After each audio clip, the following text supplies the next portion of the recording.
أعوذ بالله من الشيطان الرجيم.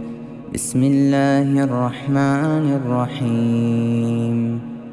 طه ما أنزلنا عليك القرآن لتشقى إلا تذكرة لمن يخشى تنزيلا ممن خلق الأرض والسماوات العلى الرحمن على العرش استوى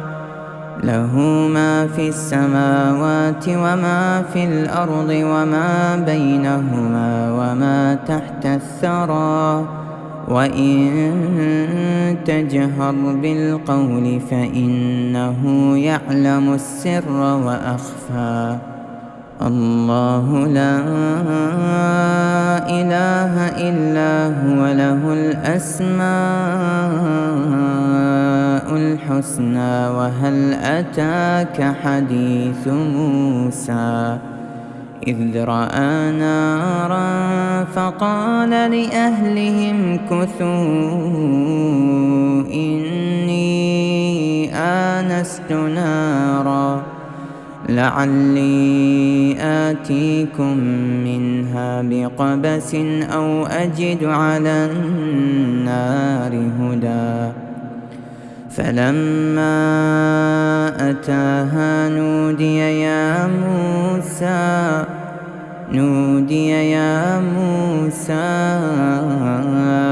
إني أنا ربك فاخلع نعليك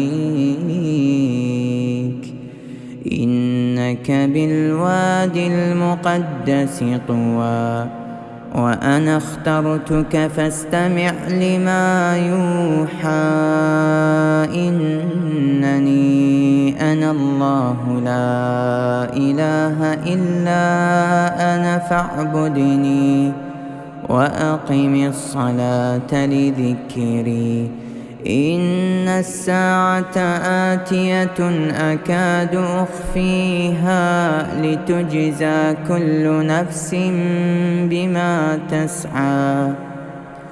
فلا يصدنك عنها من لا يؤمن بها واتبع هواه فتردى وما تلك بيمينك يا موسى قال هي عصاي أتوكأ عليها وأهش بها على غنمي ولي فيها مآرب أخرى قال ألقها يا موسى فألقاها فإذا هي حية تسعى قال خذها ولا تخف سنعيدها سيرتها الأولى واضمم يدك إلى جناحك تخرج بيضاء من غير سوء آية أخرى لنريك من آياتنا الكبرى اذهب إلى فرعون إنه طغى قال رب اشرح لي صدري ويسر لي أمري واحلل عقدة من لساني يفقه قولي واجعل لي وزيرا من أهلي هارون أخي أشدد به أزري وأشركه في أمري كي نسبحك كثيرا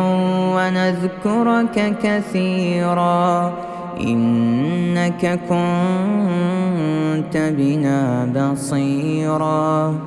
قال قد أوتيت سؤلك يا موسى